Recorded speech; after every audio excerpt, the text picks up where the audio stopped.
today's topic is, today's nugget is around daily rituals to start strong and end powerful. And to do that, how do we start it off? So I divided the two sections, start strong and close powerful. And to start strong, the kind of research that I've been doing for the past few years, especially since lockdown happened, I realized that, all of us need to get our morning started on the right note. And just like we are here today with reciprocity. So if you have an empowering morning ritual, it really helps you start the day on the right note. And to do that, the very first ritual that I would like to bring to you is start your day with a smile and ask yourself an empowering question. And what better question would that be than to ask yourself, what am I grateful for? Right? And I can probably request everyone here to take a couple of seconds to just voice out. Probably you can put in the chat box, what is it that you are grateful for? So quickly, can I see some responses? Existence, wonderful, Vikas. I'm grateful to my God for giving me this life, to my parents for bringing me into this world. Absolutely. Anyone else? Family. Beautiful. Good health and family. Absolutely. Loving relationships. Exactly. Yes, Aman. Thank you, Savita ma'am. So there's so much that we are actually grateful for. And if I just would look at good health, peace of mind, loving relationships, I think we covered all these. Food on the table, means of livelihood, the clean air. And how about being grateful for our own body, in different parts of our body, something that helps us get out of bed, our purpose in life. So there are really many, many things that we ought to be grateful for. And when we start off our morning by asking this question, what it gets us to do is get us grounded, makes us happy. And yes, there's something that we look forward to because we know that we have so much going for us in our lives that, there are so many other people around there who really wouldn't, have the same luxuries or the same amenities or the same stuff that we are so grateful that we have in our lives today. So what's the ritual number 2? So again, move. Yes. So according to experts, if you take a good 30-minute walk, at least, it's going to help you reduce your stress. Why? Because it's going to help you reduce your endorphins. And some people also say that if not just a good walk, start practicing deep breathing with mindfulness. So it's not that you need to only take a walk. You could dance, you could, take the treadmill, you could do stuff like yoga, whatever. And there are certain benefits that we actually receive when we do this. All this intense exercise and the sweating, all of this helps us actually to clean ourselves, to get rid of any emotions that are, weighing us down. Right in the morning, our dopamine levels, rise, our serotonin levels increase, our metabolism elevates, which leads us to more productivity and focus. So for those who go out in their morning walks or, engage in this exercise regime, when you come back, I'm sure many of us would have experienced that we feel much lighter, we feel much happier because we've actually pumped a lot of oxygen into our bodies.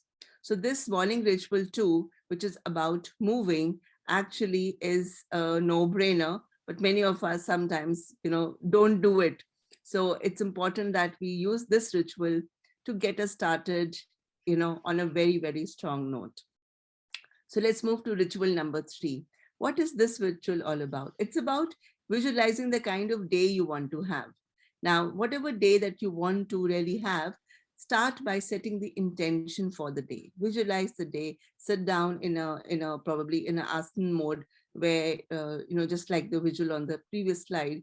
So set your intention for the day, close your eyes and look for what kind of a day do you really want to have. Do you want to have a super positive day? Is there something very significant that you want to see happening during the day? So reflect on it and probably just see yourself not just achieving it, but also probably overcoming some of the stumbling blocks while you are on your way to achieve it. So when you see things going as per plan, this intention and this reflection helps you send signals to your brain that yes, you are ready for the day and you want to move forward. And again, there are many benefits attached to it, like greater positivity. There's decreased reactivity because you already know that, yeah, some of the things that could come in the way, there could be some challenges, but I know I will be able to overcome it. Higher creativity, stronger performance. So imagine that when you write the first thing in the morning, when you're doing these rituals, you already know because you've already set up your mind that that's the kind of the day you're going to have. And that's the day that you will end up having. So visualization and reflection. Let's move to our next ritual for the morning, ritual number 4. Again, a lot of people at Reciprocity do this, and we would love to encourage others to do if they haven't started so far. Reviewing your goals, reading books. So this is your dedicated time for learning.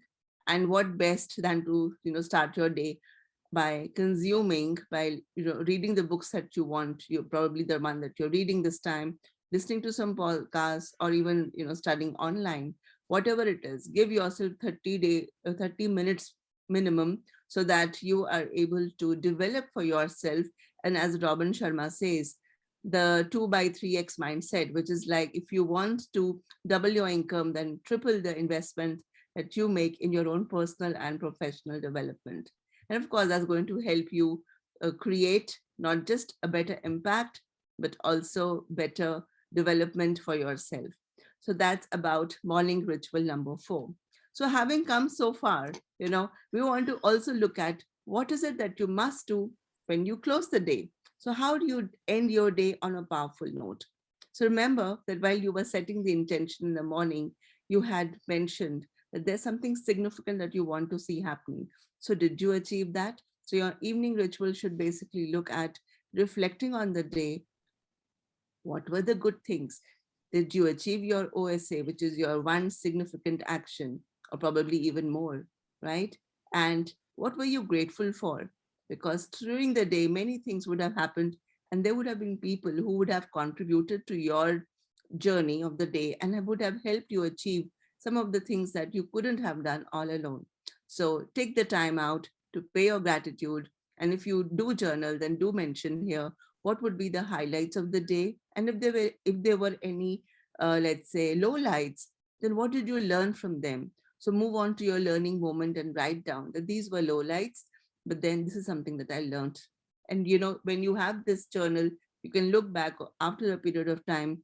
It's going to give you so much of satisfaction and energy, since you know that you have traveled this far and you know what is it that has made you achieve, all the people who helped you and made you come so far.